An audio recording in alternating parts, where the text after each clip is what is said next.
Because when you retire, which you and I are the only ones that can speak to that in this room, there's a huge loss there. And for anybody that's listening that's on the verge of retiring, just keep that in mind, that there's a huge, you got to grieve a little bit. Most people are so ready to get out, but they don't realize when they're out, they're like, oh, well, this isn't great. It was grieving, actually, I think probably is a better way to describe it. The grieving of the community and the family that I had. I was very, very close, and I'm still close with the guys. I still text, but it's different. There's no way to describe it.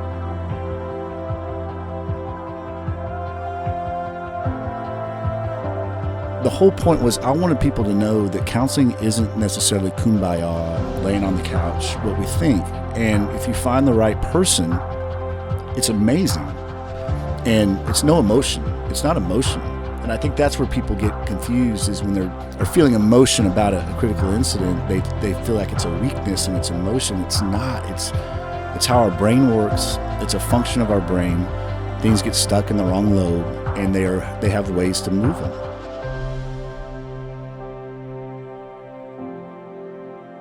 And the other thing that I wanted out of this, there was a couple of things. I wanted the officers to come for free. I wanted them to feel served, because we're the servers. And to be served is really it feels great. God, it's amazing what that does for your psyche. And the staff that was in charge of food, you couldn't lift a plate. You finished your plate, she had that thing picked up with a smile. She was truly a servant. That's what I wanted officers to feel.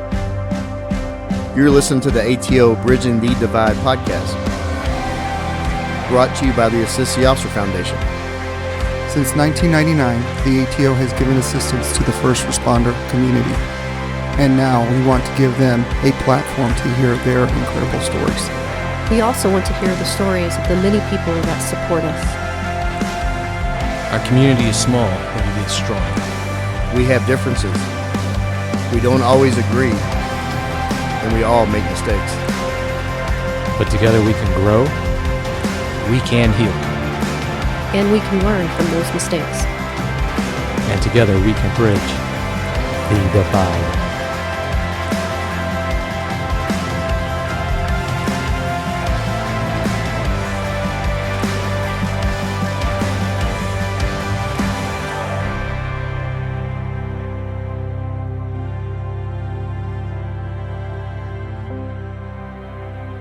Welcome, ATO listeners. I'm so fortunate to share the mics today with the whole clan. Joe. Oh, by the way, how about that sleeveless tuxedo t-shirt that we saw all over social media? Yes. Chris Webb, remember him? Sergeant Wilverton, of course. Our sound guy, Danny Canetti, is even here. And a special guest, Mesquite Assistant Chief Doug Yates. When you sit alone with your thoughts, do you ever come up with these grand ideas to make the world a better place? Can you pinpoint a vision you wish you would have acted upon? Now ask yourself, is this vision or grand idea selfless? Is it priceless? Is it fuel? When I look at these guys across the table, I see beloved teammates. I see my blue brothers. I see comrades with whom I have suffered. I am certainly among exceptional leaders. Joe and Chris forged their vision, their idea to life. They wagered their rugged warrior exterior for undisclosed vulnerabilities. They selflessly launched an awareness of suffering in others. Their pain fueled a force bridging our stout-heartedness with an unguarded awareness. Their visions complement each other. Was there fear? Yes. Did they question themselves? Of course. Did their inner voice ask, will this be viewed as weak or stupid? Absolutely. But what if their ideas, your ideas, make us stronger? Indeed, they already have. Our community is more aware and resilient. Therefore, we are better servants. Joe created this podcast. It was his brilliant vision. and Chris devised the most benevolent notion, the Righteous Oaks Retreat. And today we're going to bring these two visions together. Chris will share with you his intention. He will share some of the insecurities and apprehension that go hand in hand with ambition. Chief Yates and I were blessed to attend the inaugural 3-day event hosted just outside of San Diego, California, in June of this year. And I will share some of my insecurities and apprehension of attending this retreat. But I don't want to steal Chris's thunder. I want him to share every detail of his vision. Please welcome once again Lieutenant Chris Webb and his altruistic mission to make the world, our world, a better space. Welcome back. Thank you, Misty. That was an amazing wordsmithing, as usual. Word what? Wordsmithing? I don't know if that's a word, but I'm not good at it, so that was amazing. Thank you. For our listeners, you're now Lieutenant Chris Webb. That's what they say. That's what the badge said they gave me. Okay, so catch us up. What's it like to supervise? It's a little different. The guys in Austin, my bosses, picked me. I was honored. I didn't foresee that happening.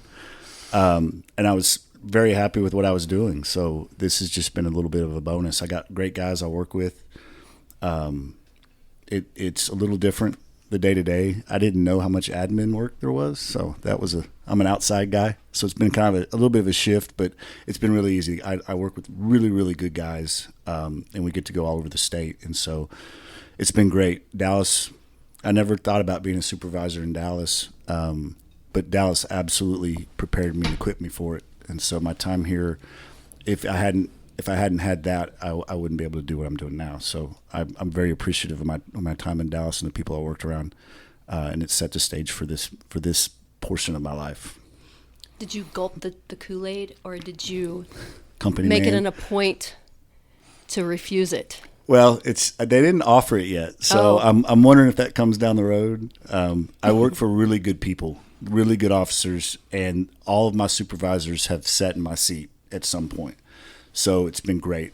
It's kind of just throw you to the lions. There's not like there wasn't a class.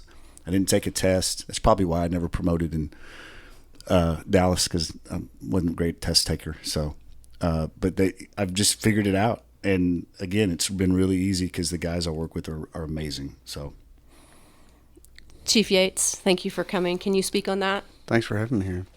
On supervision? Mm-hmm. Being part of the administration. It's an interesting change from when you grew up as an officer there, and then you transition into supervision. But I would say if I had to sum it in a few words, is responsibility, feeling responsible for the department and the employees and the people that work with you. Make sure they have to get done, to have the tools they need to get the job done. And then, servant leadership is a word that's thrown around a lot, but I think it's very important to have it to get the mission completed, which sometimes means you have to make decisions that aren't all that popular, but then a lot of times you get to make ones that are popular, and so it's all part of a plan. I was trained, but what I found that it's not all in the books. They don't train you for every aspect of the job. Chief, for the listener, we have listeners across the country and even out of the country. You're assistant chief for Mesquite PD, Mesquite, Texas. Yes. Can you describe that department? How many sworn and civilian employees you command? Sure. We've got around 330 employees, something like that. And I think 250 sworn, 254 sworn is our current complement. We're hiring, so shameless plug there. Everybody's hired in this profession these days. That's right.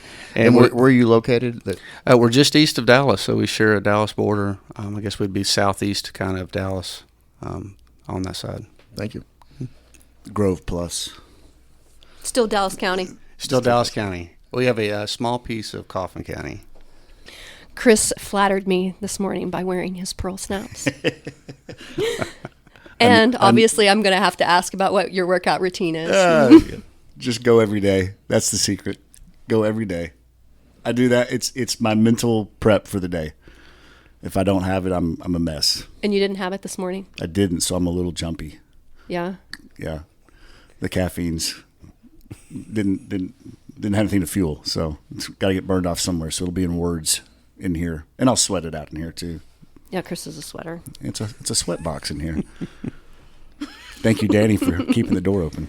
Yeah. Yeah, we're gonna drag in one of those water coolers in here too. The Big swamp cooler. Yeah, swamp cooler. I'm so impressed with these ideas, these visions that you guys have had. They're an inspiration, really, because all of us have some kind of vision or idea, and they're like, man, I wished I would have done that. And you guys actually acted on it and took a risk. And we know about Joe's idea, and we get the pleasure of hearing it, but we don't know about your vision. And I want you to dive into it. I want you to start from the very beginning. I'll try to keep it concise. I'd retired from Dallas in 2017, and then I went to the real world. I thought I was done with law enforcement. Law enforcement had a different plan for me, but I felt very disconnected. You know, you go from this group of people, especially being on the team I was on, with them every day, seeing the same things every day. They're your little therapy group, and you get really, really close to them. You're so much a part of each other's lives because you spend so much time together. And then to go from that to zero was a really hard adjustment. And, you know, I'd made a plan early on to not make SWAT my life because there's so many negative repercussions to that. But what I didn't prepare for was how much just being a policeman was who I was. And so, man, it was hard. I really battled with it. I was working for a friend. A guy wanted me to manage a company for him he was going to buy, and so it was supposed to be, you know, a quick deal, which ended up being a year. But during that year, a couple of events had happened. There was a suicide by a retiree who I'd worked around and was very friendly with. That kind of bothered me. He'd been out maybe a couple of years, and I realized that we don't do a very good job of preparing officers for leaving. And then I had a conversation, ironically, with a journalist who was writing a book on 7/7, and we talked a long time. I was out working 2 days in a row. I think we talked for like 5 hours straight both days, and she had written a really, really good article on the events that night. And some of the guys called me and said, hey, she's writing a book. We're all talking to her. So I was like, okay, I'll tell her to call me. And so we talked, but we talked a lot about other things too. It was interesting. She said, Chris, I have so much information that the story is so much more because of who y'all are. And so, talking to her, she told me about somebody I worked with who I knew very well, and told me that he broke down and cried talking about July 7th. And I was like, that dude's strong as an ox. How did that guy pick you to unload this on? And that's really ultimately where it started. I was like, I got to do something. Something needs to get done. And so Rainey and I have, Rainey's family had some property we inherited down in Bastrop, and we thought, let's build a resort and we can do whatever. And so I went to a Bob Goff conference, and the conference was it was Dream Big, and it was about having an idea and actually landing it. And I went to a conference. I read a book from Dr. Glenn on my way to that conference, and that's where I was like, I know what I want to do. I want to introduce people to this because that book spoke in words I understood. And now I'd never been through counseling at that point, but I was like, man, I want other people to hear this. And so when I went to Bob Goff, I met a guy named Jed Strange, and he turned his family farm south of Atlanta into a retreat center called Strange Farms, which is funny to me. And he's the first guy I met, and I told him what I was thinking. He's like, man, don't build anything. Don't do anything to the property. Build the program. You can find places to do the program. And that really was because if I'd gone down that route, it'd never gotten done. We don't have the money for that kind of thing. So that's where it started. And that might have actually been 2018. And so I started trying to put it together in 2019, and we met with Dr. Glenn, and she agreed to come on board and do the program part. And then I'd set a date for like April of 2020, but then COVID hit. And so we shelved it. And then I got hired on with the AG's office, and it sat on the shelf for a long time. And then when we came in to tape this podcast with Shelby Houston, when we left, Rainey's like, it's time. And so really Rainey did the heavy lifting and got everything back up to speed. And without Rainey, it would never happen. I'm not a planner. And I laugh. Generally, Rainey comes up with the plan like, hey, we should get rid of that tree, and I'm the doer. Sure. But in this one time, I had an idea that I couldn't, it would not have landed without Rainey. So all those things you said are great, but it's not even 50-50. I mean, Rainey was the driving force behind getting it done. So that's how we got to where we are. Tell our listeners what Rainey does for a living and where she is coming from.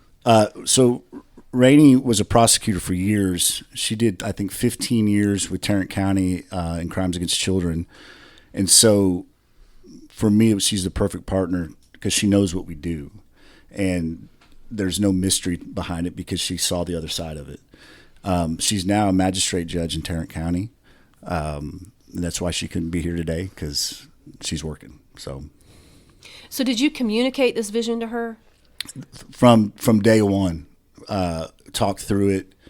But I wasn't, because I was trying to plan it too. Because at the time, again, I wasn't working for the police department.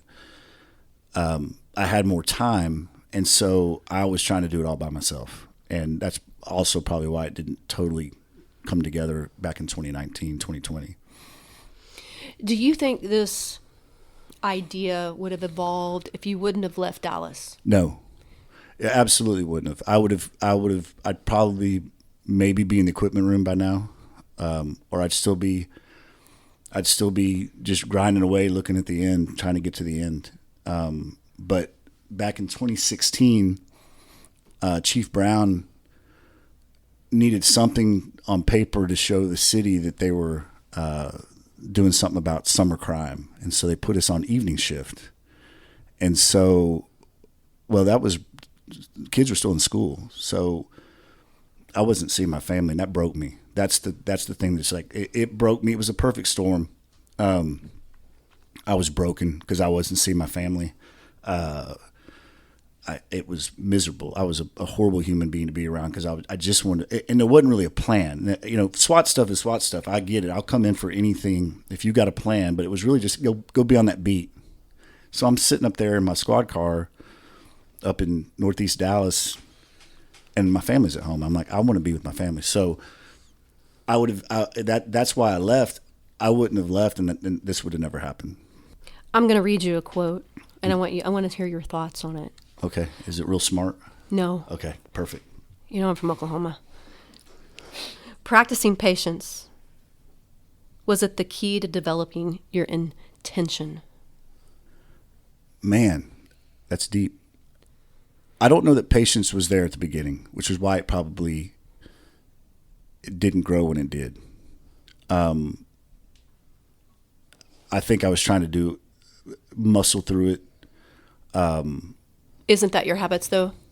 To just muscle through it. Yeah. That's every officer's habit. Just deal with it. Redline it. Yeah. Just go 100%, and no matter what the collateral damage is.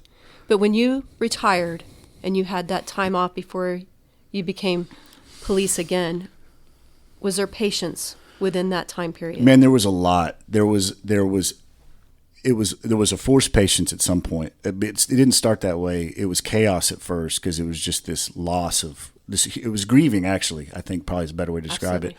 The grieving of the community and the family that I had. I mean, I was very, very close, and I'm still close with the guys. You know, I still text, but it's different. There's no way to describe it. You actually described it to me when you left SWAT and you went to the academy, and you're like, Chris, you'll just never understand. It's completely different. You're just gone. And I didn't feel like you were gone, but I know not seeing people every day and being a part of it, man, things would happen in Dallas, and I'd be like, man, I need to be there. Sure. And there's a guilt. I think a lot of people didn't know it, but there was a survivor's guilt after July. There was a lot of things piled on. And so you had to fight through all that. And then I think that the patience came, it was a forced patience where I was working. I was by myself all day, every day. And so I did a lot of thinking about what was important to me. And I think that's what ultimately, I wish every officer could take a year off, because I was gone 3, but when I started my new job, man, my perspective was different. I just all in, and I didn't know I knew I needed to do something different, and it needed to serve, and it needed to matter. And what I was doing didn't matter to me. And there was 2 options I was totally open to. It was become a teacher in Arlington at the Career Center, or work for the Attorney General's office. And I was applying for both. I was substitute teaching to see if it was really a reality. And that's where the patience came. But I had to work through that grief process first of just being apart from it. Would you say that involved suffering? Oh, yeah, absolutely. There's a suffering to it, because you've lost something. It's part of who you are. It's part of, it's a huge loss. And so from that, the suffering comes from. I think suffering's a gift. And obviously you used it as fuel. And when you mentioned the operator that broke down and cried, I know who you're talking about. And I mean, an incredible warrior. Unbelievable.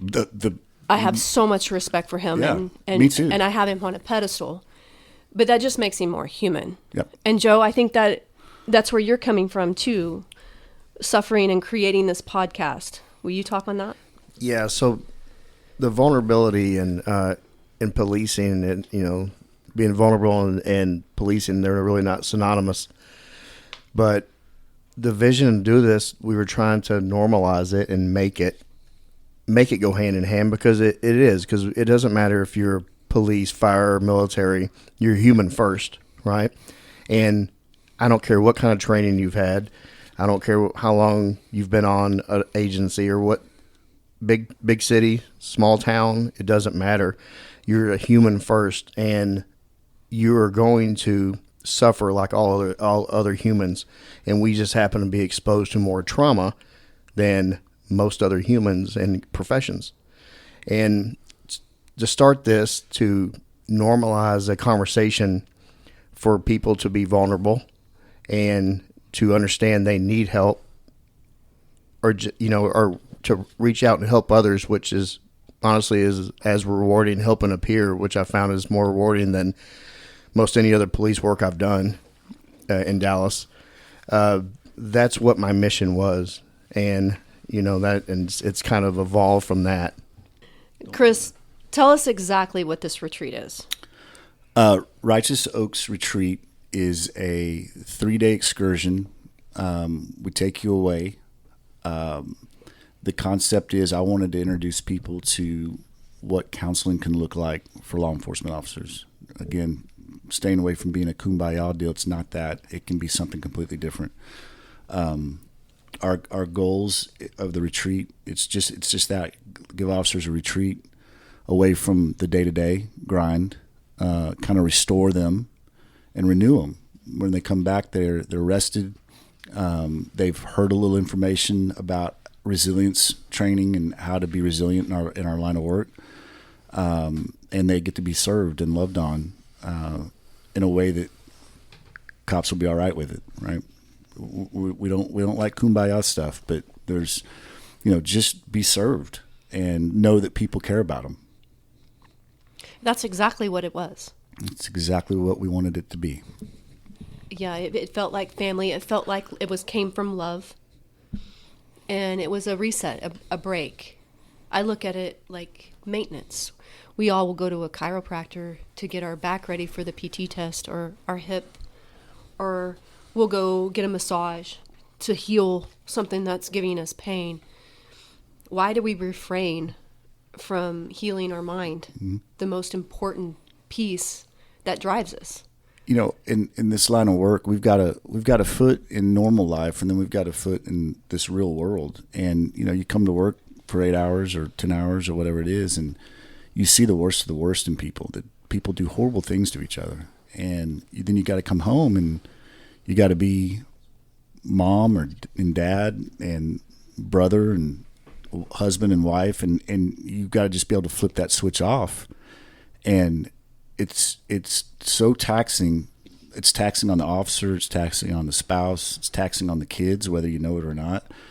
And we find ways to deal with this stress that aren't healthy. And there are healthy ways to deal with it. And I didn't know about it. I didn't really know about counseling. It wasn't, ATO had started the program, but I didn't need that. I got my boys, I got my group. But,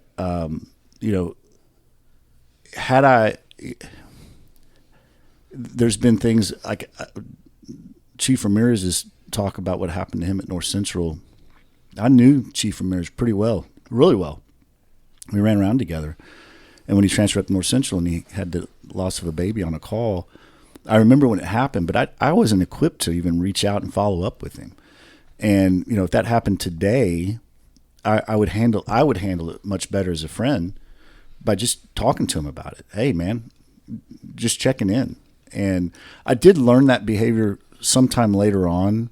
I knew that the guys from July 7th who were in the shitstorm, the real bad part up there. I mean, it was all really bad, but those guys that were Danny and his group that were up there, then they got to stay home, and they're home for the next couple weeks while we're getting called out to everything, working 18-hour days. And I knew that it was killing them to be home because they knew we were working and they wanted to be there. So I tried to reach out to those guys as much as I could. Just, hey, man, how you doing? But I wasn't equipped for that. I didn't know how to do it. I just knew I should. So the idea, just equip people with this knowledge on resilience, and you can be 30-year guy and pick up something from it, and you can be a 2-year officer and pick up, kind of prep you for what's coming. Or even a retiree. Absolutely. Because, sorry, Chris. Go ahead, Chief. I'm a firm believer in grit and resiliency, and I think we all are and want it.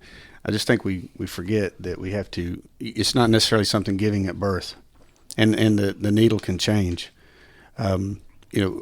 Programs like this, other training, that's how you get there. It's not just a magical thing you have. And I think as for me, having other people to think about, they may not be there. If I'm there, great. But what about everyone else? And maybe they're not. They don't have that in their lives. They don't have those things that they need to get to that grit. And I think programs like this get you there. I know I can't tell you before my son was born. I can't tell you about the infant deaths that I went to, and I can't tell you about the ones after he was born. But I can tell you the first one I went to after he was born. And I remember walking in, and it was different. I was okay, but it was different. I remember thinking, why is this so different? Well, I had a baby boy at home. Yeah.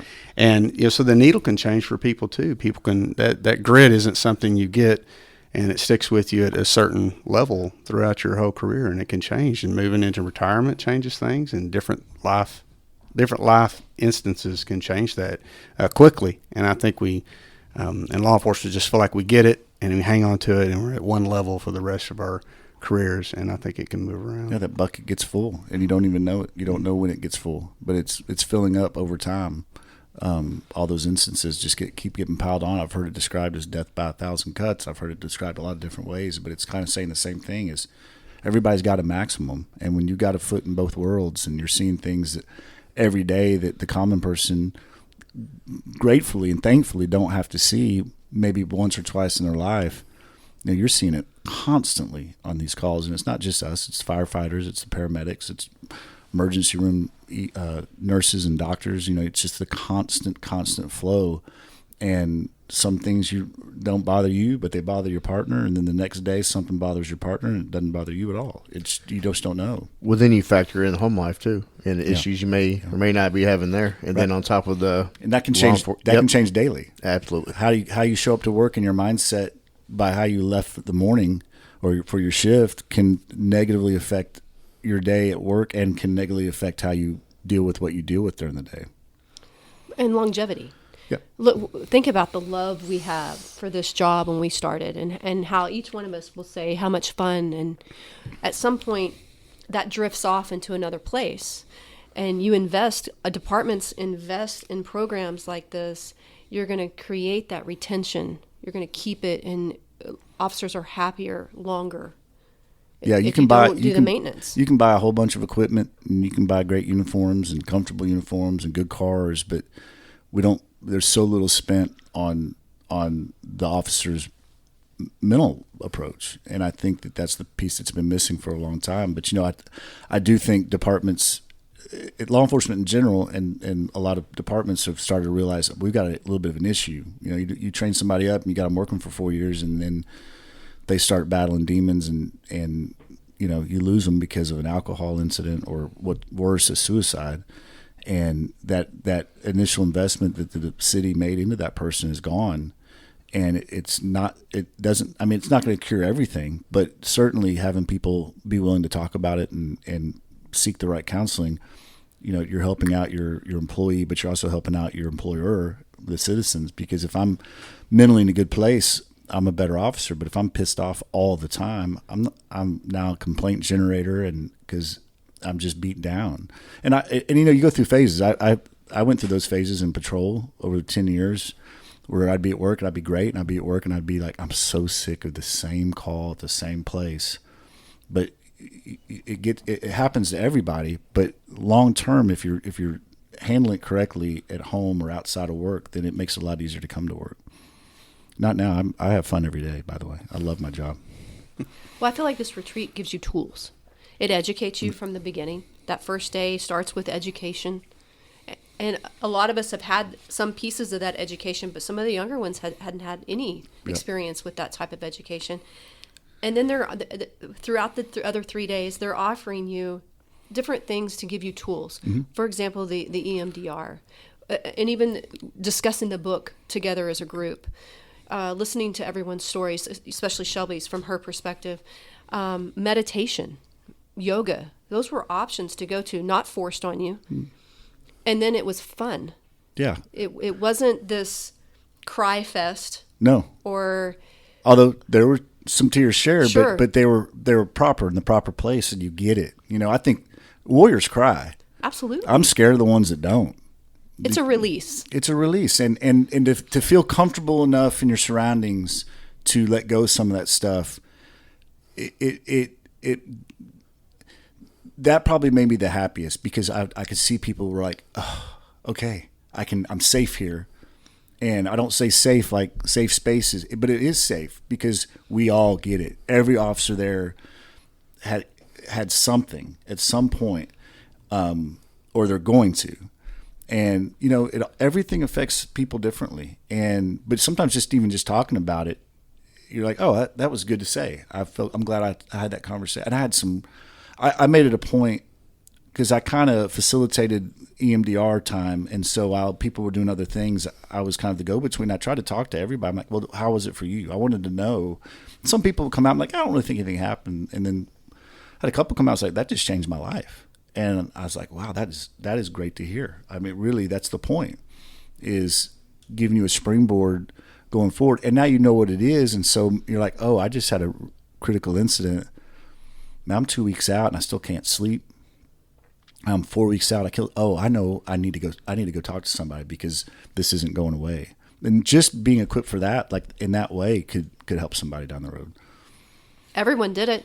Everyone. We had 10 Texas officers, and 2 joined us from San Diego, and all 12 people took advantage of the opportunity to do it, which made me very, very happy. Now, did everybody get the same thing out of it? I doubt it, because everybody's in a different spot, and their career and their experiences are different. But everybody tried it. I was real hesitant. Yeah. And, you're a thinker. Yeah, absolutely. And want to understand. You probably read 3 books about it by now. You have, haven't you? You've probably read a book about EMDR. I guarantee you she has. She's probably certified by now. More than anything, I was impressed at the work ethic of Dr. Glenn's team. Oh man, that's taxing, and they were exhausted. You can tell they put in the preparation and the work. And she came to that retreat in a boot. Yeah. Had surgery on a foot. And it's St. West, Texas. It was not flat. So she's moving around in that boot like I'm moving around with two good ankles. They were exhausted. They poured in tremendous effort. Yeah. And That's part of that feeling loved and cared for, which, how often do you come home and have a home cooked meal and feel like you can relax and go to bed at any time you want and feel cared for? Yep. It was perfect. It really was. So walk us through the grind of getting it done. Because I know Joe, he started with a laptop mic, and just dove right in. What was your grind? Well, I will say, watching Joe shared this whole vision early on before he'd started, and it was so fun to watch him work through it. And coming up with an idea is really easy. Man, landing that plane is hard to actually make it happen. And your intro, there's a lot of words in that intro that I'm like, yep, fear. Am I going to look dumb? Is this a dumb idea? And I know Joe faced a lot of that criticism, or that's going to not work. This isn't going to work. And it's really, really, really hard to fight through that. Is this going to be, are the officers going to think it's dumb? Is the doctor's going to think it's dumb? It's a fear. Like, I don't get scared at work. All of us, it's a job, and sometimes afterwards, you're like, ooh, that got Western. That was, whew, that was. But you don't, you train your mind to work around that, and I've never felt fear like I felt that morning when y'all got off the airplane, and we'll get to that later. But I've never been more scared in my life. I was scared to death because I just didn't know. I hadn't seen the model yet, so it could have gotten really ugly, but it didn't. I was so uncomfortable. Everybody was. So why'd you pick San Diego? Genius choice, by the way. But well, and it's funny, when Rainey brought it up, I was like, that's a horrible idea. Rainey and I had been to that retreat center right when they opened it. He bought an old Young Life property and restored it, and which is a funny story if you know Bob Goff and his relationship with Young Life. And so Rainey and I had been there, and then she'd hosted a couple of other events there. So it's easy. The people there are amazing, turnkey. Everything you need's done. So all that, you just got to get people there. So we thought, well, let's just do it there this time, and see how it goes. And then afterwards, you're like, no, this was actually the perfect place.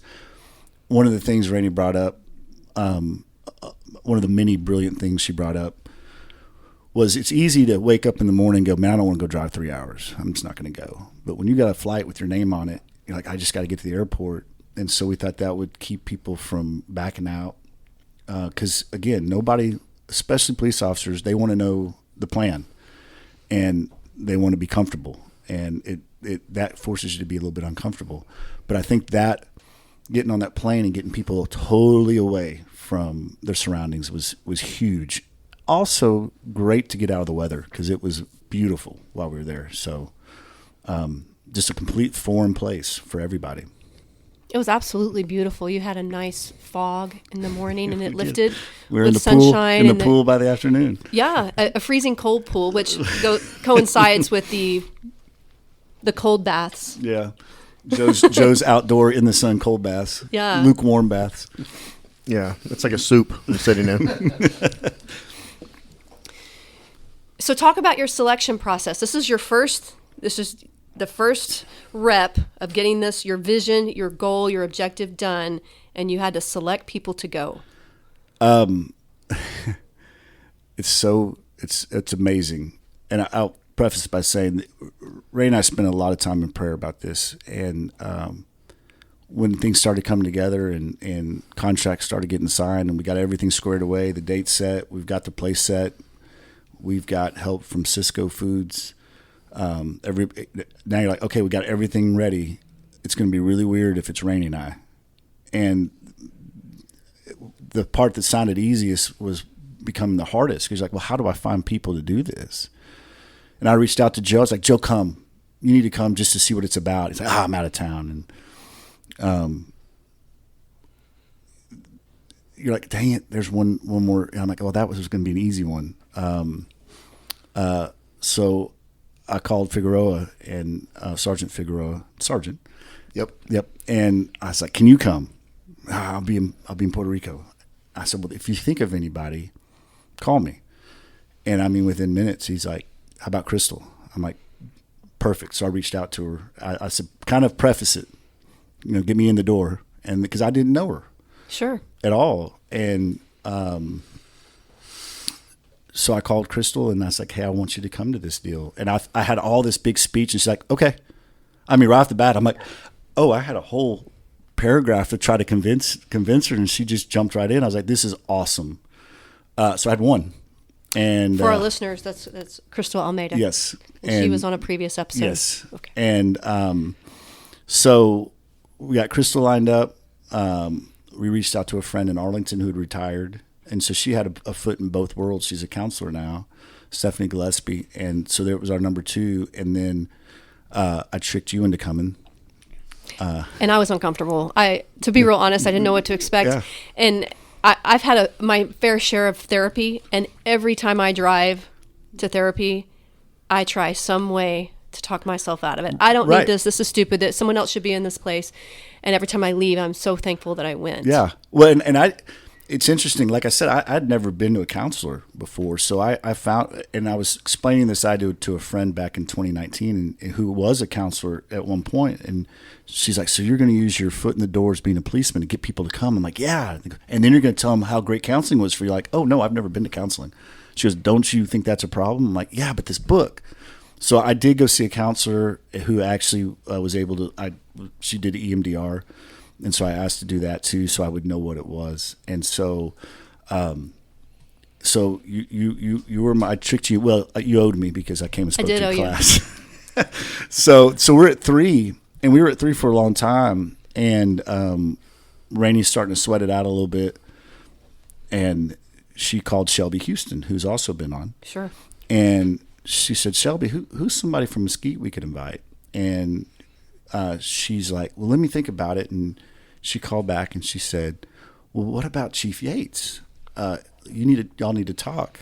And so I was down in Bryan, Rainey was somewhere, and Chief Yates was at Tractor Supply. And we had a 3-way phone conversation. And it was so funny on my end because here I am talking to this leader in Mesquite trying to explain something, and he has no idea what I'm talking about. And I'm like, how do I explain this to him that makes sense? And so we hang up the phone, and then Rainey texts not long after, and she goes, it's unbelievable. Chief's in, and they're going to bring a couple people. And then he called back, and he's like, can I come? And we're like, yeah, you can come. He goes, can I bring 7? And we had planned to bring 10 to 12 people. That was the what the doctor suggested, was about 10 or 12 would be the perfect size. And so in one day, we filled the rest of the slots thanks to Chief Yates. Chief, when you got that phone call from Chris, what was the selling point? I mean, you had buy-in, obviously, and then you wanted to bring friends. What spoke to you on that call? So, we get a lot of, solicitation for different types of schools, classes. Y'all know what I'm talking about. There's a constant flow in your inbox of different things. But one that first stood out was that Shelby Houston called me. And so when she calls and has something to say to me, I pay a little more attention than the normal inbox evite. And she was describing it to me, describing the people involved. And I could tell real quickly it was best that maybe I just talked directly with them, because she was, she wasn't in detailed on the event. And so when I got you on the phone at the Tractor Supply, while I was out in the parking lot, I could just tell they were very passionate about what we were doing. And I could just tell it was a different, that gut feeling that you get, that this is something's different. There's effort being put into this. There's real meaning behind it, and there's a goal. And I'll be honest, just talk about the words vulnerability. That's not my favorite word either. And that word was thrown around a little bit. And I think I told you, both y'all on the phone, I said, well, don't get too much of your expectations up. I'll go back and I'll ask. And I'll go ahead and share on that part. I sent the email out, and I got 2 responses in about 30 seconds, which was very surprising. And then I think I called you later that day, and I said, I was wrong. I got to come up with a selection system, which isn't pleasant because now I've got more people than I can take, and I've opened the floodgates here, so I've got to come up with a fair way to pick, and which was a great problem to have. and especially if there's going to be more of them. And so I called him back. I'm like, okay, exactly how many can we have? Because I need a number. And that's how that went. And I could tell it was interesting. There was a range of experience, not just all brand new people, and not just middle or the end.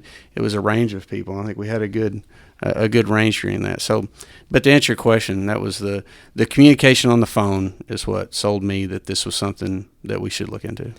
We talk about cultural competency a lot in this podcast, and you obviously knew Chris's background with Dallas and also his current role, the Attorney General. Did that have something to do with it? Like, this guy's done this before. He knows, he's one of us. Yes, it did. I originally didn't know what Rainey did until she told me on the phone. But I think Shelby had shared that with me, and I said, okay. And I did share that with the people that called me and were interested about it. I said that, I don't know why, but in our culture, we all picture laying down on a long couch and, and talking real quietly about different things. And I said, no, this is some people in the industry. And being from DPD, retiree, that we're right there to the east, so that absolutely played a part in it. And you could see that answered some questions for some people.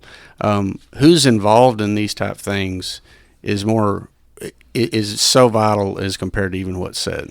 It matters. It's not some snake oil salesman that's right. Yeah. Or exactly. Well, and the other word was free. I think you probably got, and it's free. And we're like, God, no, it's free. I forgot about that. Probably said part. that about 3 times. Like, I forgot about all that this part. is free. And we're like, yes, sir, it's free. It's free to the officers. Absolutely, and that was a big part. I think, especially to start off with, Chief, talk about Shelby's role in this, because she came along and she's not a police officer, but talk about her role, because it's vital. Absolutely. So Shelby had called me originally, and that was really the last kind of conversation I had with her about it until we were visiting about going on the trip.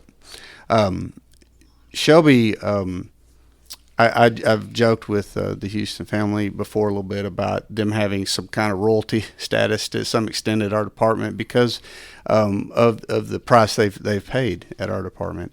And so when Shelby's involved, people are paying attention. When the Houston family's involved, people are paying attention.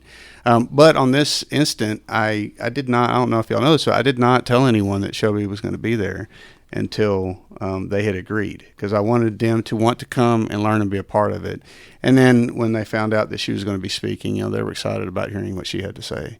Because a lot of the officers there may have not had FaceTime with some of the Houston family, so that was a big perk for there. Will you tell our listeners a little bit about the incident if they haven't heard her episode? Sure. Is in December. Officer Richard Houston was on duty, and he was shot and killed by a man, and we lost him. And I'd say it this way: I'd say there's different people that knew Richard on different levels. So I say that that day we lost Officer Richard Houston, but a lot of us lost Richard. And that's kind of, I think, I can speak for the whole department. There was everyone. He had a lot of friends there. Actually, some of the people that went on this retreat were graduated that day from the academy, and I'd left their graduation shortly after that when Richard was killed. So everybody knows who she is and may have not had time to visit with some of the Houston family, but they are a inspiration to continue on and give us a lot of strength at our department. They're very much involved with things at our department still, so it's a big deal. It's a great perspective, too, to hear from a family member within the Blue family. Everyone can talk about it all day long, but they have a perspective that we can't have. And it gives, I think, at least for me, I don't want to speak for other people, but for me, when I hear them speak about it, the pain and the happy times and stuff, it gives me validity to have those same kind of feelings and thoughts. So having her be able to come was a really big deal. Hearing her perspective firsthand was very moving. Mm-hmm. It was unbelievable. Hearing her strength and seeing Yes. it in person, oh my God! I was so nervous before we sat down with her. But seeing her strength and just resolve and the way she delivered, and I mean, she's only 19, but she seems way more mature and just older than I am and wiser than I am. That gave me strength. Absolutely. Yeah, I'm in the airport, And I see Crystal, and I'm like, okay, good, I know Crystal. And so we kind of cling to each other, and I'm looking around, and I see your group, and I don't know you guys, and so I'm like, they have to be cops, just by how they're dressed and their mannerisms and their. Not one pair of 511s. That made me proud. I didn't see any 511s. So happy. Yeah, so happy. But you can just tell, that they're a part of our police family, and I was uncomfortable, but I thought it was genius that you have all ages. We had very rookie officers that haven't been in a critical incident, and their learning that they received from this retreat was incredible. Yeah, that was a real blessing. It was perfect, which we had no control over. You get whoever you get, but we had 2-year officers to 30-year officers, and the program. In my belief is that the program is valuable to every age group of officer, because it's either equipping them with what they're going to go see, or it's helping the older officers kind of work through some of the stuff that they have seen.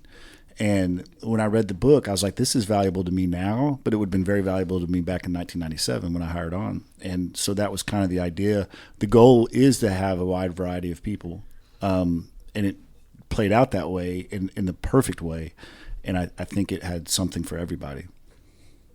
There was a mystique in the van ride out to this secluded camp with great accommodations, but you're kind of looking around and like, where are we going? It's about an hour drive up to through Ramona, California. It's a little bit out there, and when I texted Misty, I was like, text me when you get to the gate, and also everybody that's coming's on your plane, so be on the lookout.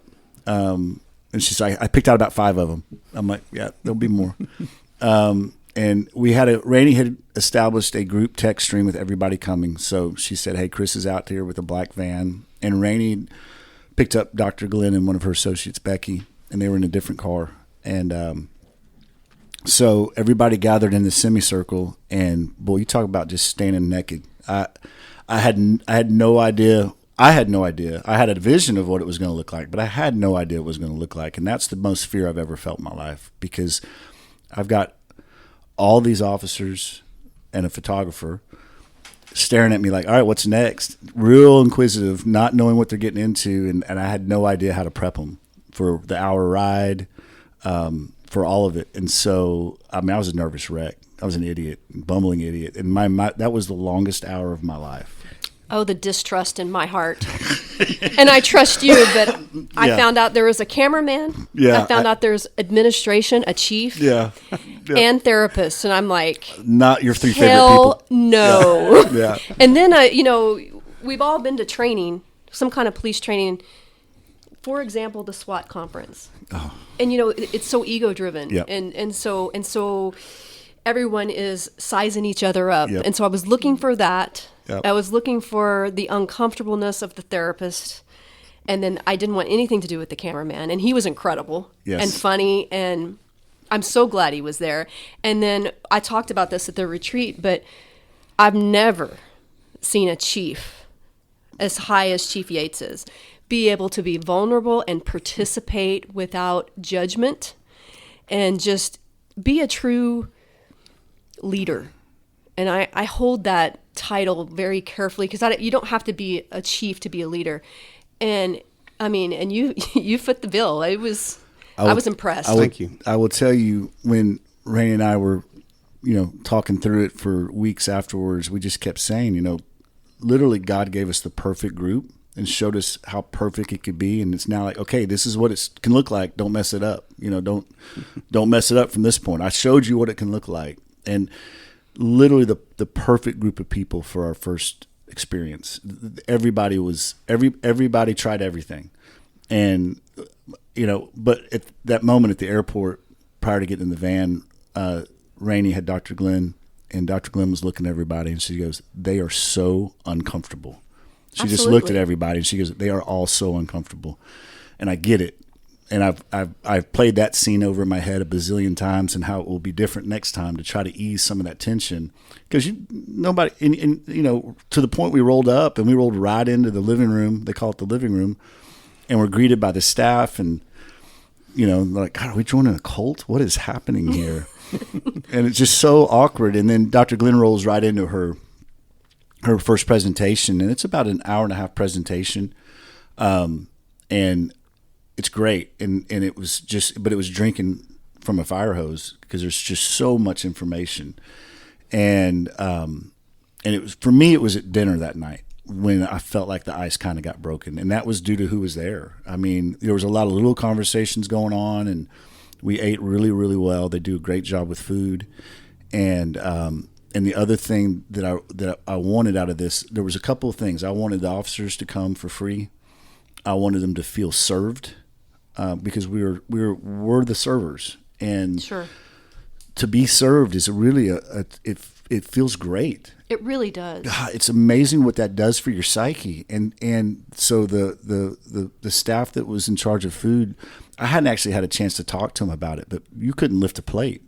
You finished your plate, she had that thing picked up with a smile. She was truly a servant. And so, that's what I wanted officers to feel. And so that first night, we're all sitting around and kind of joking, and then we kind of had a bigger talk, and I talked a little bit about doing EMDR and how I didn't really feel like it did anything for me that day. But then that night when I went to bed, because I didn't have one critical incident that stood out over the 20 years I was here, I had a lot of things, but not one thing that outweighed the other.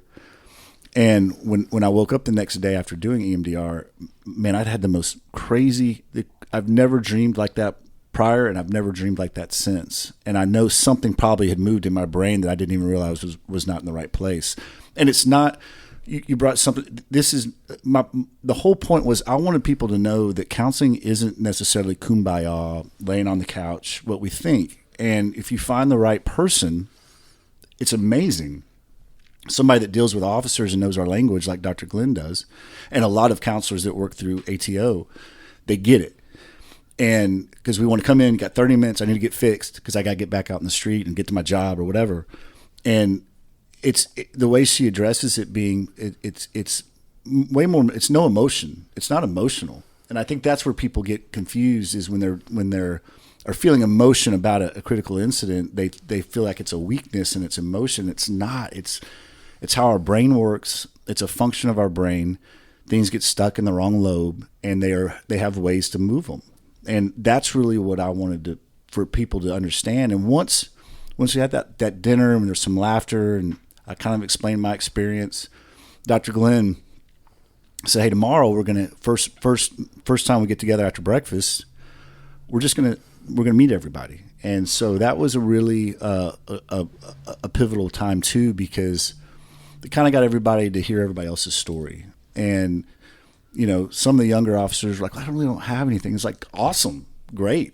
You're going to, whether you like it or not, you're going to have some baggage, or as I describe it, the bucket. You don't know how big your bucket is and how much you can put in it. And, everybody's is different. So that led into, after that meeting, we had a couple of, they offered the EMDR therapy, and we had a couple people go through it, and then we had lunch. And then by the time we were done, all 12 people gave it a shot, which I was worried. I didn't know who would try it, and then we had some things that Rainey and I had planned, little things that I didn't think would be that big of a deal to people, but they really enjoyed it. Well, let's go back to the meal. It felt like family. Yeah.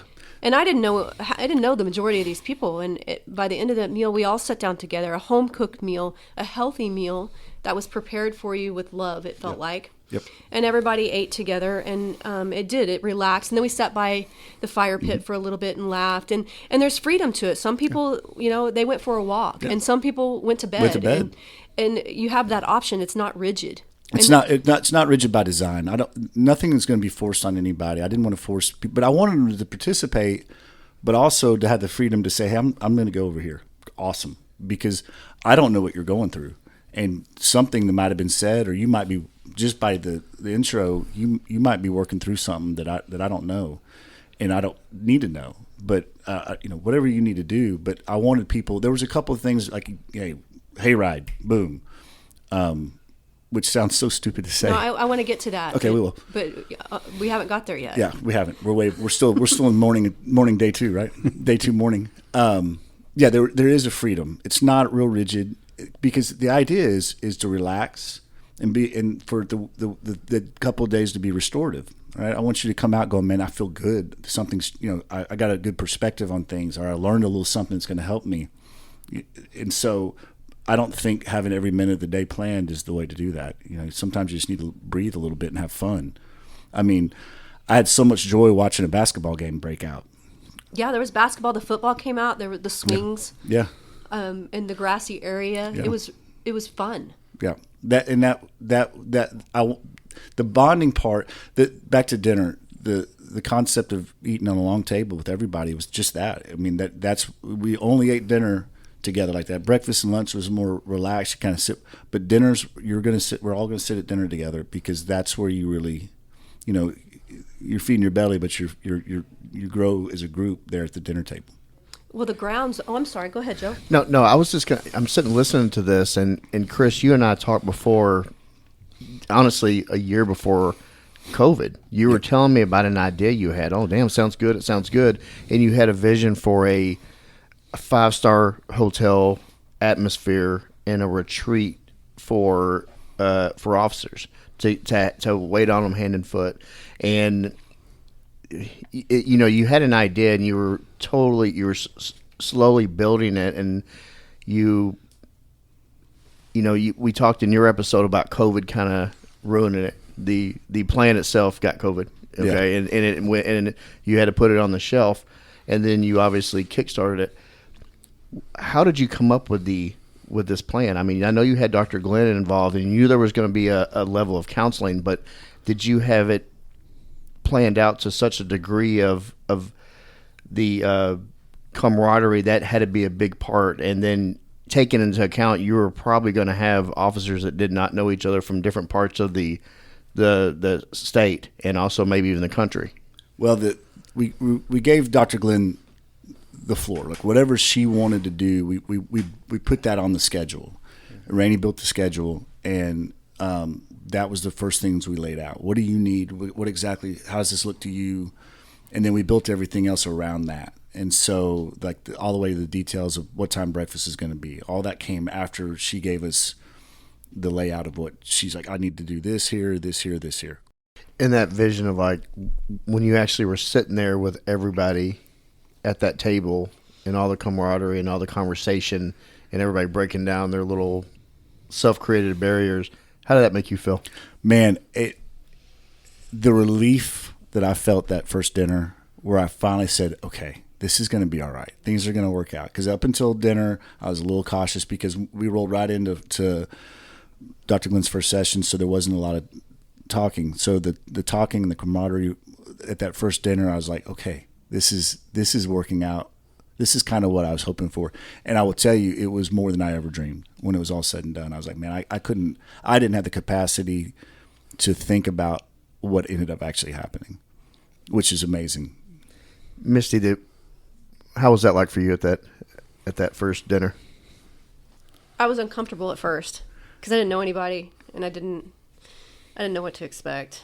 It was wonderful, actually, because it rolled into police stories and laughing, and then the cameraman had a drone, and we're all around the campfire having some great policing conversation where it felt like home.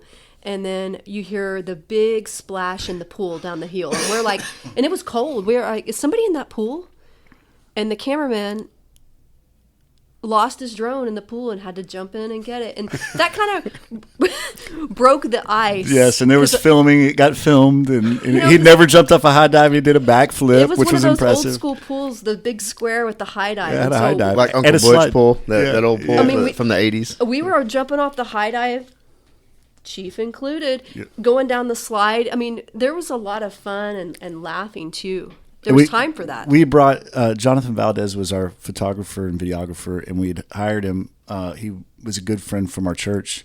It was his first paid job after leaving the church, and we brought him. We really were. He was there, and we told everybody he was coming. Everybody knew he was coming. And his purpose was to capture it just for us for marketing purposes, and I knew that was going to be some friction. I feared it was going to be some friction. A couple times, I was like, "Oh, John, don't do that right now. This isn't the." But by the end, and his personality was clutch. I mean, people are asking, "Hey, can we get some of these videos? Are we going to be able to get these pictures?" Like they wanted to capture that. They wanted those moments that were being captured. They wanted copies of. They wanted like, I want to remember this. And I was like, oh, that I never in my wildest dreams thought that would end up being the case. But they're like, I want to remember this. Are we going to be able to take pictures, get these pictures? I'm like, well, we'll get that done. So you said the second day that's when Dr. Glenn started with when she started with the EMDR. Okay. So we had some time to fill here and there, and we did loosely. The folks the couple that manages the property are wonderful people, and they have a tremendous story too. They lost 2 children within a year to a disease, and so Bob Goff heard their story and came out and said, "Hey, y'all need to move from Chicago and run this retreat." And they're like, "We don't know how to do that." And here they are, and they did it right before COVID. So she was the one that did the guided meditation and yoga, which again I didn't think anybody would like, and people loved it. I wasn't in there because I was facilitating the EMDR, but everybody that went to that loved it. Not everybody did, which was great. Hey, that's cool.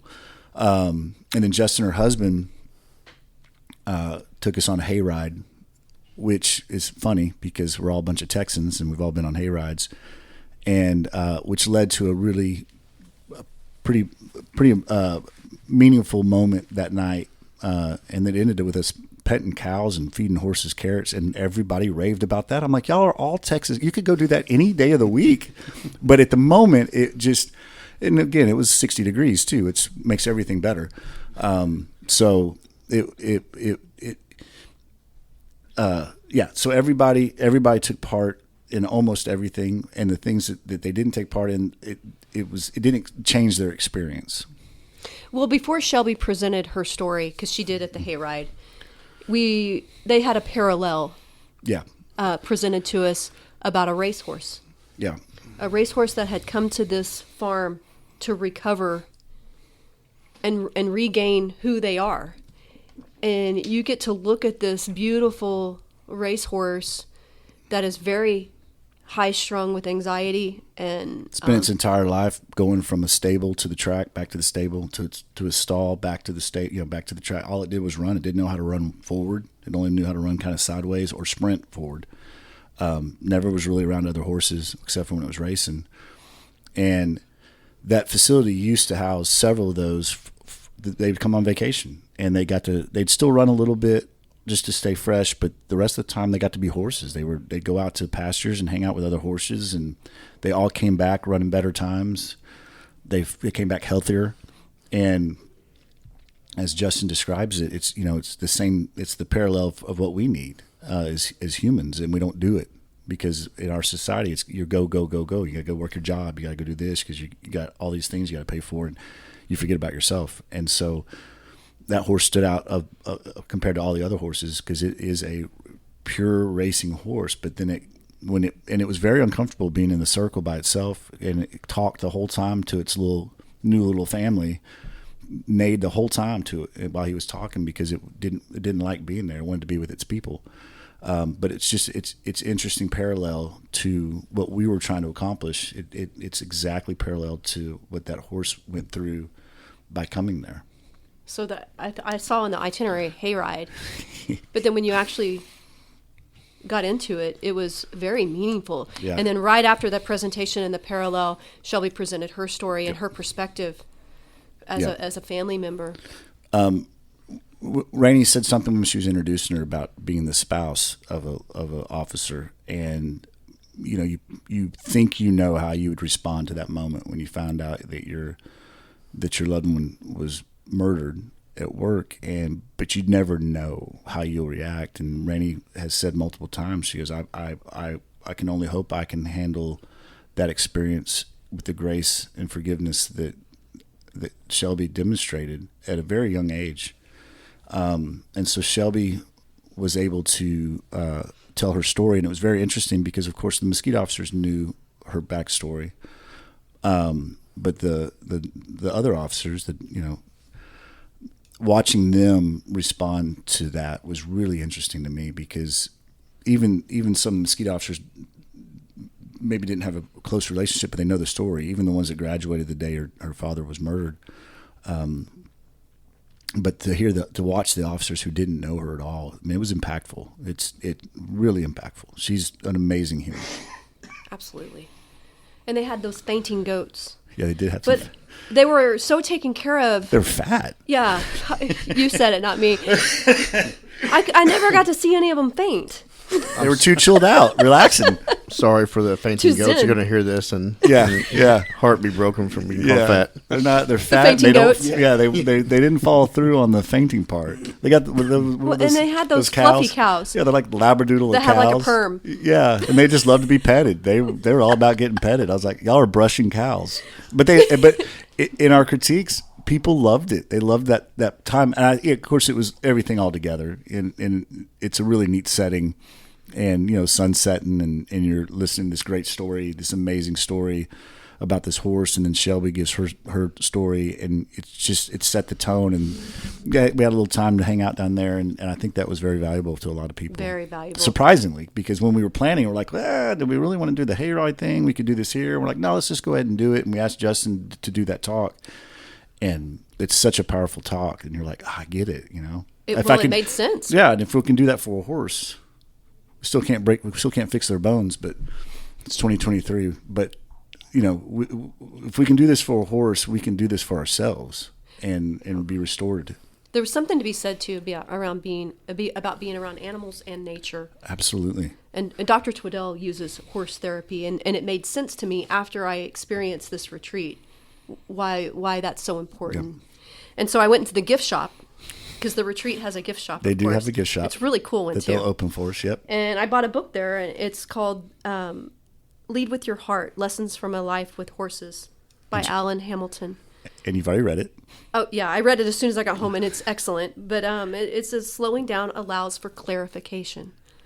And that's true. This is an opportunity, this retreat is an opportunity to slow down. Yeah. And really kind of reflect and clarify your life. Yeah. I mean, there's no TVs. Right.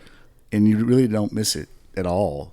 I know you chose to leave your phone in the room. I didn't even touch my phone and that whole retreat. I will tell you that one thing, if people could train themselves to do that regularly, we get so engulfed in everything that's going on, and just put it away, because it doesn't matter.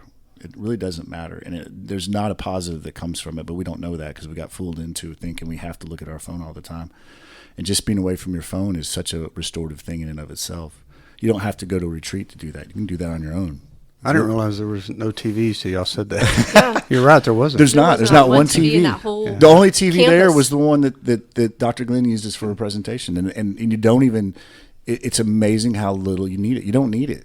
And it's just, you can, it's actually better relaxation than just dumb yourself down and push and play, because when you're watching a show, you're not really relaxing. And man, just to sit in quiet sometimes is very restorative. And we don't do that enough. Success or failure?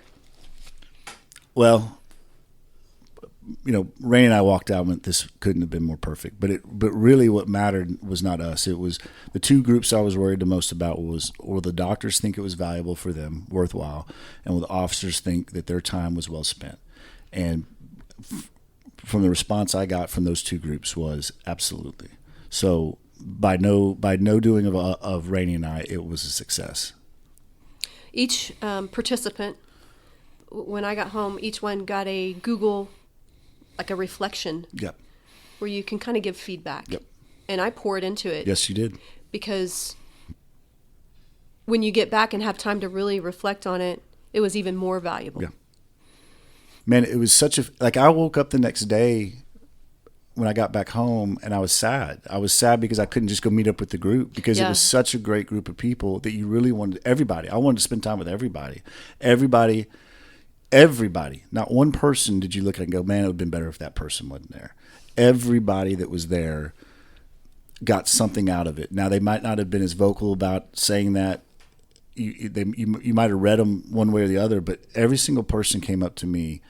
If I doubted that they maybe weren't having fun, there was, thank you so much. Thank you this was awesome. And just, again, it's like God made it the way he did to say, all right, here's how I can look. Don't screw it up. Keep going.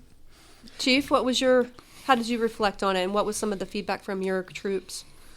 Yeah, personally, I had the same feeling. It was, nice to be back home with your family, but it was like, man, that was, a key to a good trip or whatever is when you miss it afterwards. And sure. I think everybody kind of felt that way, getting back on the airplane and stuff.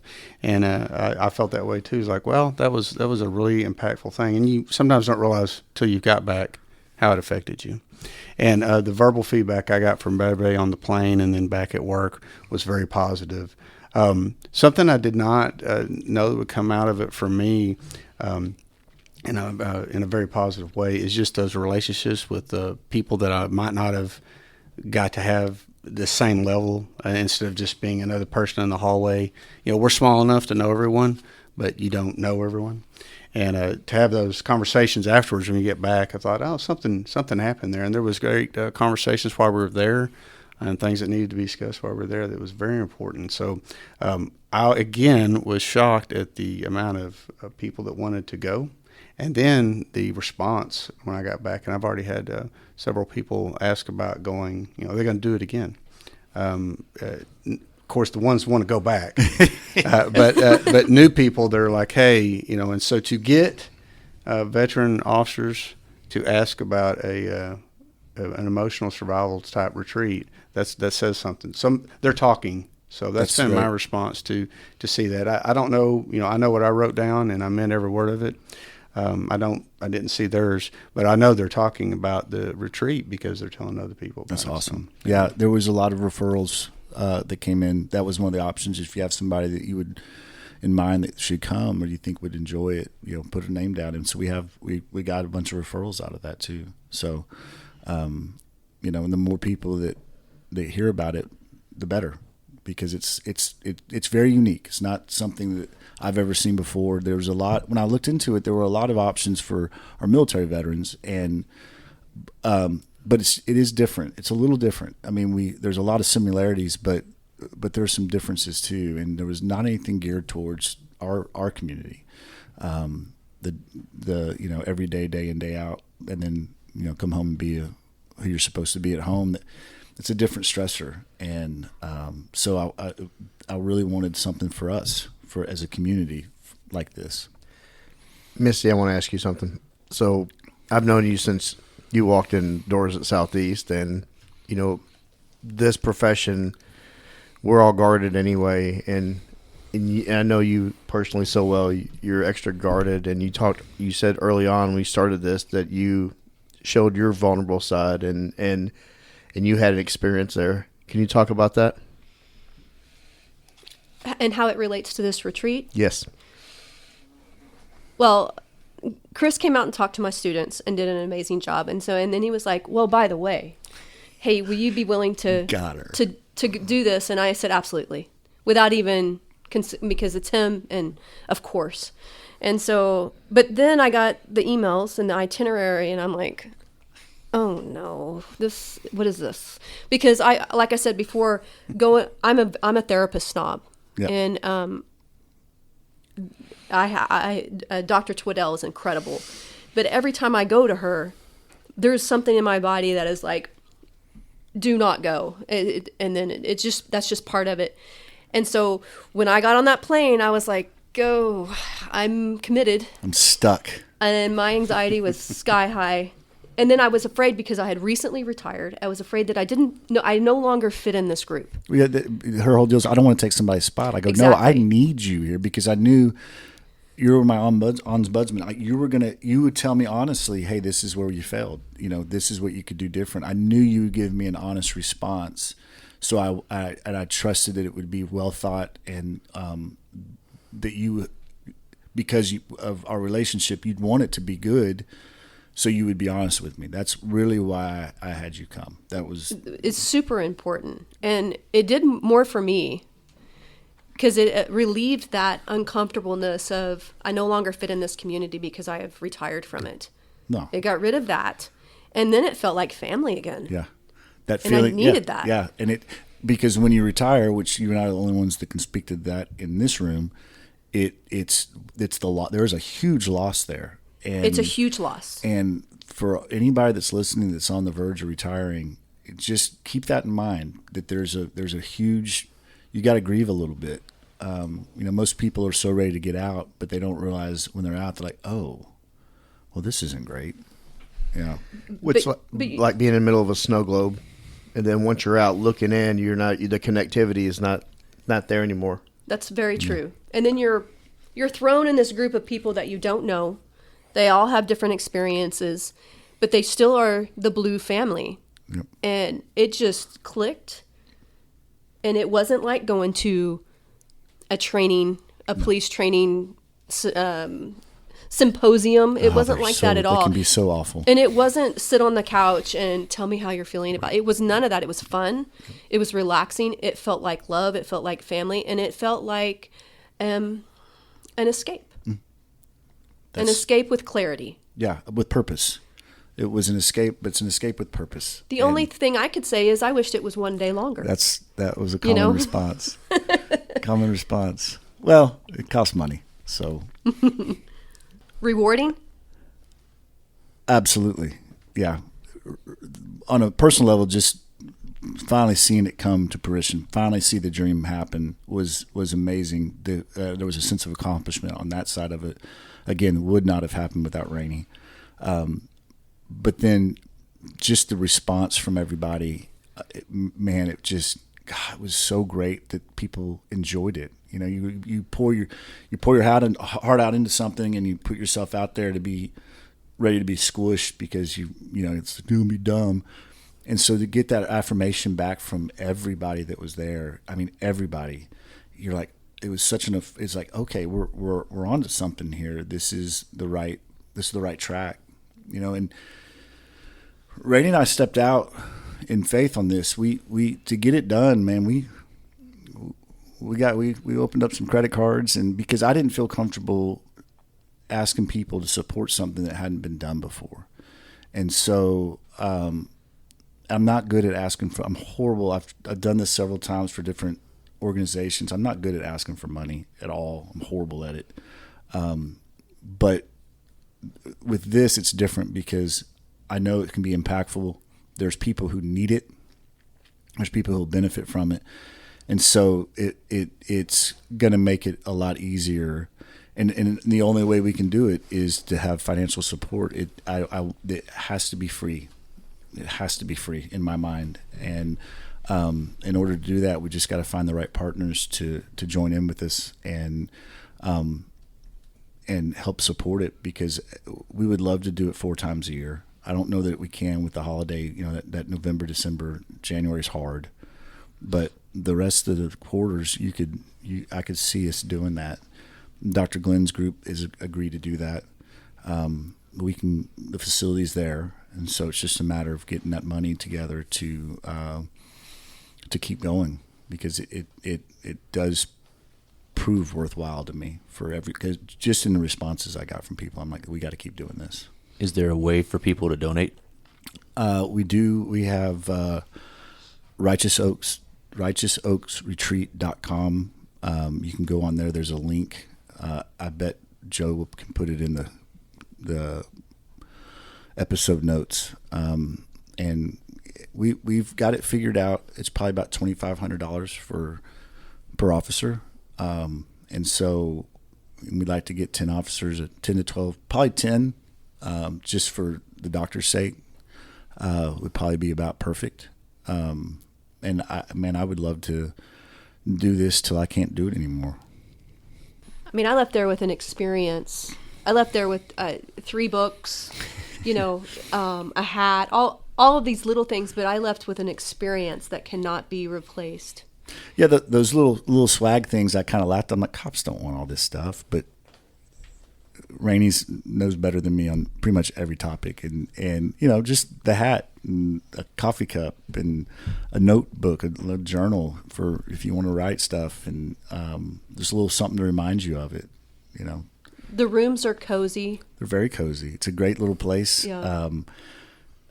It's out in the middle of nowhere in the hills of California, Southern California. It's beautiful.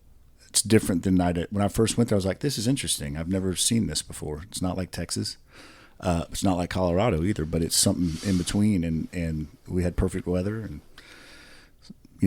Some of your young ones went on like 2 runs a day. They were Yes, they just did. feeling it. yeah. And Well, you're on Texas time, so you're 2 hours ahead, and 8:30 is really 10:30, and so everybody would get up and get moving, and I feel strongly about physical fitness in how it affects you mentally, and so it was great to see people up and moving and getting coffee, and just plenty of trails to run on, and you don't need a lot.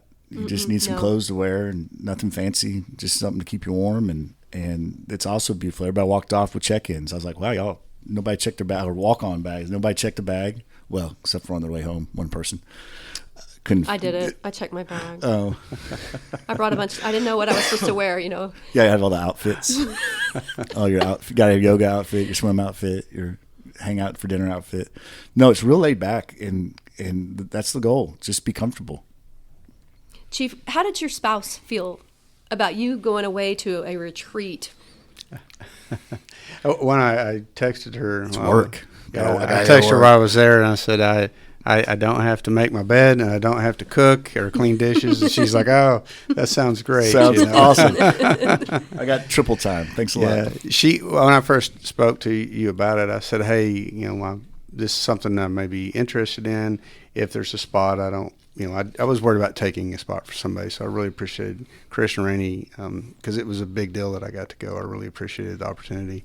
And my spouse was like, you need to go. I think it's important for you to be there. She didn't really explain too much why, and normally, we just kind of read off of each other, but she's like, you just need to go. And so she was very supportive of it. I think it's important for you to be there as a commander of your department. Absolutely. Because that way you can, because people in your position can influence change, and that as opposed to somebody like at my rank that you're seeing it, and you can go back to your department and say something like this can benefit our entire department and generations to come for officers that come through our door. Absolutely. I went back and I told the chiefs that I work with, I said, I think one of our chief needs to go every time. I just think that's an element that's there. It's important and it's not just, it's for both sides. It's both for the chief going. I mean, I can't tell you how much I got out of being able to visit with everyone that was there, including the people that I work with every day. That's big shoes to fill, though, because you were vulnerable, you participated, and you can feel your leadership and how much you care about Shelby and your troops. You can feel that. And I don't even work for Mesquite. Yeah, Misty came back and was singing her praises, and I got to say that when you get kudos and nice things to say about you as a commander from Misty Van Kuren, it comes from the heart. She doesn't just. I'm a commander snob too. She doesn't. She's critical, and some commanders need to be looked at through a critical eye. But when Misty Van Kuren gives you compliments at your level, it impacted me, and I was like, wow, okay. I don't even know. I've never met the man, but I trust her judgment on it. A true leader. Well, thank you. I'm very humbled by that. I don't know what to say. Thank Mesquite's you. lucky. Yeah, for Thanks. sure. Leadership is not something on your shirt. That's a promotion, and that's command staff. But being a leader is completely different. And watching you interact with your troops and the officers that you didn't even know, I mean, it said a lot about the kind of person you are. Which is really why I wanted to make sure you were here today too, because it's we can give the police officer level talk about it, but having a command staff person witness it and see that, oh wait, this is. And that you're interested in your troops' welfare. I mean, that's huge. And I've worked in Dallas for 20 years. I had people that were like you, and I had people that were the exact opposite. And so it's good to be around people who are true leaders, and you can tell right off the bat, you're like, oh, I could work for that guy anytime. Yeah, absolutely. I actually have a fortune on my desk that says leadership is action, not position. And that So true. pretty much sums it up. Thank you, go. fortune cookie. Wolverton, I'd love to work for you. Well, we always like to revisit the why. Let's finish with letting our listeners know why you did this. Rainey and I really feel called to do this. We're at a time in our life, our kids are about to go off to college. We've got a lot of great experiences. Though I'm still doing this in a different role with a different agency, I still feel like I'm kind of on the backside of it. And Rainey's been perfectly equipped to put these things together from her experiences with the other ministries she's been a part of, and we really do feel this is a calling for us. We love to serve, and who better to serve than the people I've been out here with, in the thick of it with. And I'm not necessarily talking about the officers and just the departments I've worked for, but just all over. We're all in this together, and so we feel very, very called by God to do this. And like I've said, we feel like as a bone he threw us, he said, all right, here's what it can look like. And so when we walked away, we're like, we got to keep doing this. Just like when we walked away from interviewing Shelby and here, she said, we got to get this thing done. Done was get it done once. Didn't mean just stop. I mean, it's this is something we see going forward for a long time. So we feel called to do it for sure. Thank you, Chris. Thank you, Joe, for acting on your vision and making it reality. Yeah, I mean, this really is a spinoff of, this podcast helped push us over the edge. Chief, do you have anything to say? Chris, thank you, Rainey, for including us in this. It's a big deal. And I think that's a great place to wrap it up. Sounds good. Perfect. Hey brother, hey sister, I'll never give up on you. Hey Mrs., hey mister, I'll see this all the way through. No matter how far the sun and the moon, I'll never give up on you. Down when you're lonely, I'll pull you up. Life leaves you heavy when the going gets tough. I'll be your shoulder, together we'll run. Up from the bottom, yeah, we'll rise above. Hey brother, hey sister, I'll never give up on you. Hey Mrs., hey mister, I'll see this all the way through. No matter how far the sun and the moon, I'll never give up on you.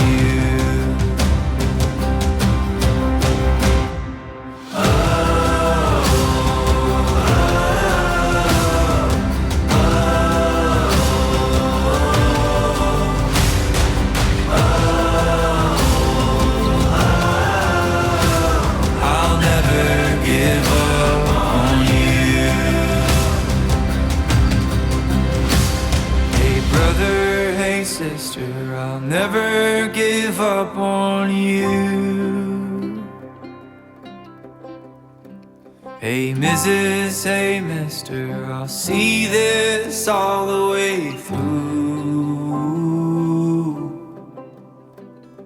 No matter how far for the gold and the blue, I'll never give up.